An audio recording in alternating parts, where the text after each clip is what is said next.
ടേസ്റ്റിയായ ഒരു പരിപ്പ് കറി ഉണ്ടാക്കാൻ വേണ്ടിയിട്ട് അതിലേക്ക് ഞാൻ 1.5 ഗ്ലാസ് പരിപ്പ് ഇട്ട് കൊടുത്തിട്ടുണ്ട്. അത് കഴുകി നന്നായി വൃത്തിയാക്കിയതിന് ശേഷം നമുക്ക് കുക്കറിൽ വേവിക്കാനുള്ളതാണ്. അപ്പോൾ അതിലേക്ക് ഞാൻ 2 ചെറിയ തക്കാളി, 1 സവോള, 2 പച്ചമുളക്, വേപ്പില, 1/2 സ്പൂണ് മഞ്ഞൾപ്പൊടി ഒക്കെ ഇട്ടിട്ട് വേവിച്ചെടുക്കാം. എനിക്ക് കാണിക്കാൻ പറ്റിയില്ല.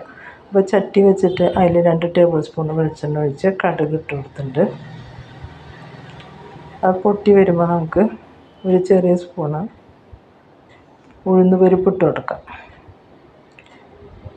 അത് പൊട്ടി വരുമ്പോൾ നമുക്ക് ഒരു 10-20 ചുവന്നുള്ളി ഞാൻ അരിഞ്ഞ് വെച്ചതും, ഒരു 10-15 വെളുത്തുള്ളിയുടെ മണതിൽ മുന്നിൽ നിൽക്കണം, അരിഞ്ഞ് വെച്ചതും, ഒരു 3 പച്ചമുളകും ഇട്ട് കൊടുത്തിട്ടുണ്ട്. അപ്പോൾ അത് നന്നായി ഒരു മൊരിയണ പോലെയാവണം. എന്നിട്ട് വേണം. അപ്പോൾ നമ്മുടെ പരിപ്പും തക്കാളി ഇതൊക്കെ ഇട്ടത് ആയി വന്നിട്ടുണ്ട്. ഇനി നമുക്ക് കൂട്ട് ചേർക്കാൻ വേണ്ട. അപ്പോൾ ഇത് ഉള്ളി നന്നായി ഒന്ന് മൊരിഞ്ഞ് വന്നപ്പോൾ ഞാൻ അതിലേക്ക് വറ്റൽമുളക് ഇട്ട് കൊടുത്തിട്ടുണ്ട്, വേപ്പില ഇട്ട് കൊടുത്തിട്ടുണ്ട്. അപ്പോൾ അതൊക്കെ ഒന്ന് മൊരിയട്ടെ.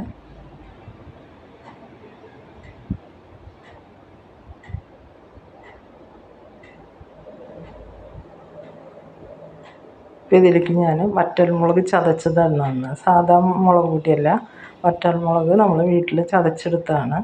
അതൊക്കെ ഇടുമ്പോഴാണ് ഈ പരിപ്പ് കറിക്ക് ഒരു പ്രത്യേക ടേസ്റ്റ് ഉണ്ടാകുന്നത്. അപ്പോൾ അത് മൊരിഞ്ഞ് വന്നപ്പോൾ നമുക്കിനി ഇതിലേക്ക് കുറച്ച് നാളികേരം, ഒരു 2 പിടി നാളികേരം ഞാനിതിൽ ഒന്ന് ഡ്രൈ ആക്കി എടുക്കുകയാണ്. വല്ലാണ്ട് വറുത്തെടുക്കല്ല, ഒന്ന് ഡ്രൈ ആക്കി എടുക്കുകയാണ്. അതൊന്ന് ഡ്രൈ ആയി വരട്ടെ. മുരിയൊന്നും വേണ്ട കേട്ടോ, ചുമക്കും വേണ്ട, അത് ആ മുളകിൻ്റെ കളറാണ്. ഒന്ന് ഡ്രൈ ആയാൽ മതി. അതിനായി വരുമ്പോൾ നമുക്കിത് നമ്മുടെ പരിപ്പ് കറിയായി വന്നിട്ട് അത് ഒഴിച്ച് കൊടുക്കാം.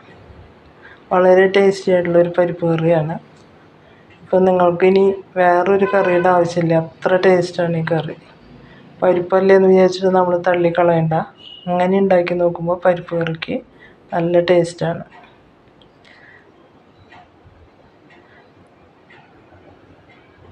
ഇതിൽ ഞാനൊരു സ്വല്പം കട്ടി കൂടുതലാണ്. അപ്പോൾ ഞാനൊരു കുറച്ച് വെള്ളം, ഒന്നും കൂടി കുറുതാവും ചെയ്യും ഇരുന്നിട്ടേ.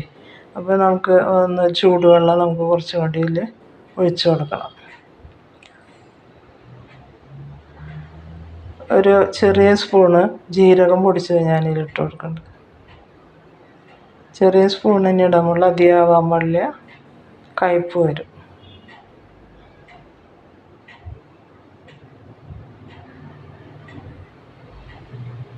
കുറുതായ കറിയാണ്. ഒന്നുകൂടി ഉള്ള സ്വല്പം ചാറാക്കിയിട്ട് നമുക്ക് ഇതിൽ കുറച്ച് നെയ്യ് ഒഴിച്ച് കൊടുക്കുന്നുണ്ട്. ഞാൻ 1 സ്പൂൺ നെയ്യാണ് ഒഴിച്ച് കൊടുത്തത്.